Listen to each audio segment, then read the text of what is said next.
Hoy vamos a hablar de la princesa troyana Casandra, de la cual tenemos referencia no solo en la Ilíada y en la Odisea de Homero, sino también en otros poetas y autores como Virgilio, Licofrón, Pausanias, Apolodoro o Píndaro.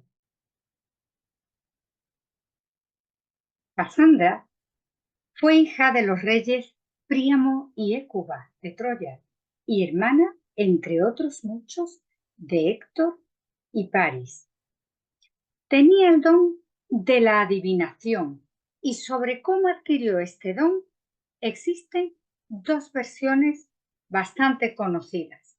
La primera refiere que Casandra tuvo un hermano gemelo llamado Heleno y cuando los niños nacieron, sus padres dieron una gran fiesta en un templo a las afueras de Troya.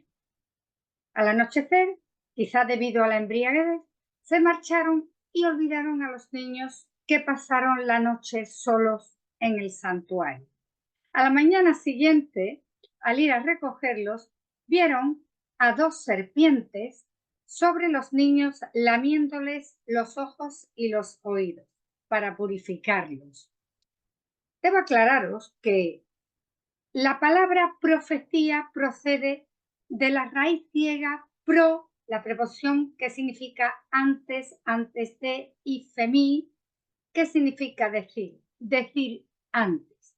También aclararos que las serpientes en la antigua Grecia solían vivir en algunos santuarios, sobre todo en los destinados a Apolo y a su hijo Asclepio, en libertad, pues existe una serpiente llamada también serpiente Esculapia, que es un ejemplar europeo, la Zamenis longuísima, que es grande y no venenoso y que en algunos templos incluso era alimentado por los sacerdotes. Se dice que con este tratamiento de las serpientes adquirieron el don de la profecía. La serpiente es además un animal telúrico, de telus, que significa en latín tierra. Está asociado a la tierra y se creía que al poder vivir dentro y fuera de la tierra, conocía los secretos del inframundo, conocía las profecías de Gea, de la Madre Tierra, que era la profetisa por antonomasia.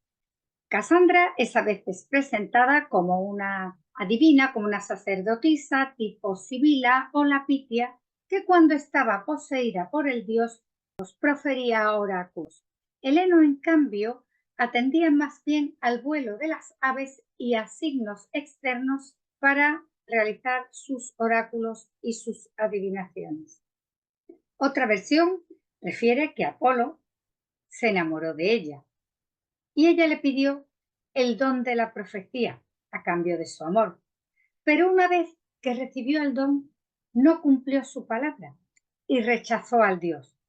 Apolo, enfurecido, ideó una treta, le pidió un beso de despedida, entonces le escupió en la boca y con ello le retiró la capacidad de persuasión, puesto que el don de la adivinación no podía retirárselo ya. Entonces pasó de don a castigo, la condenó a decir siempre la verdad y a que nadie la creyese nunca. Entre las profecías de Casandra podemos citar la siguiente. Fue la primera que reconoció a Paris como hijo de Príamo, puesto que no se había criado con la familia. Tras la muerte de Héctor, predijo la caída de Troya y el truco del caballo de madera, advirtiendo insistentemente del peligro junto con el adivino Lacoonte. Pero Apolo castigó a Lacoonte enviándole dos serpientes para que lo devorasen junto a sus dos hijos pequeños. Predijo también Casandra el destino de las mujeres de Troya y su propia desgracia, así como el futuro de la estirpe de Eneas. Pero nadie la creyó.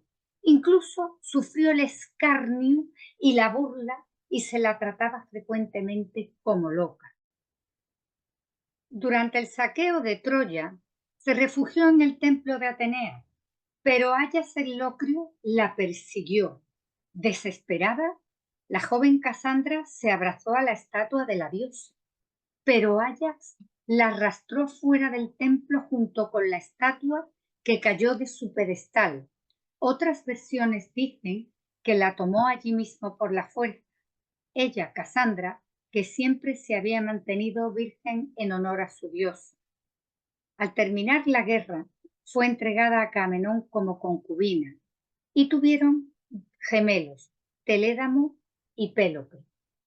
Pero la profanación del templo y el ultraje a la sacerdotisa de Atenea cayó como una maldición sobre los caudillos griegos, de tal manera que el regreso de muchos fue trágico. Atenea pidió ayuda a Poseidón para vengar este ultraje, y Poseidón levantó tempestades contra la flota griega, impidiendo que muchos héroes llegasen a su destino. Áyax, por ejemplo, murió golpeado contra una roca y ahogado en el mar. Menelao fue desviado a Egipto y Agamenón fue asesinado por su esposa Clitemnestra junto con el amante de ella, Egisto, y Clitemnestra también asesinó a Casandra. Casandra también es llamada Alejandra, y tenemos en el poema de Licofrón una cita en la que se dice que su padre la encerró para evitar las burlas de los ciudadanos por sus profecías. El mito de Casandra nos transmite valiosas enseñanzas y tiene un poder muy significativo.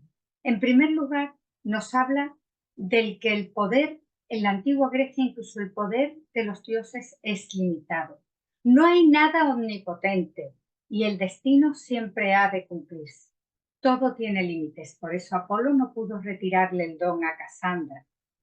Por otra parte, el valor de la palabra dada, que siempre debe cumplirse, y el castigo que acarrea el hecho de infringirla, como le ocurrió a la propia Casandra, que no quiso cumplir su palabra, la palabra dada al Dios.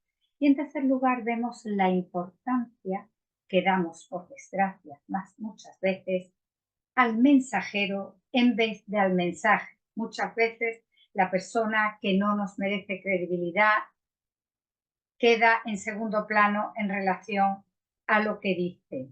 El mito de Casandra y el síndrome de Casandra se aplica a personas que predicen noticias malas, que tienen intuiciones negativas y a las que no les prestamos mucha atención. ¿Qué opináis de este mito? Si queréis hacer algún comentario, podéis dejarlo en la parte de abajo.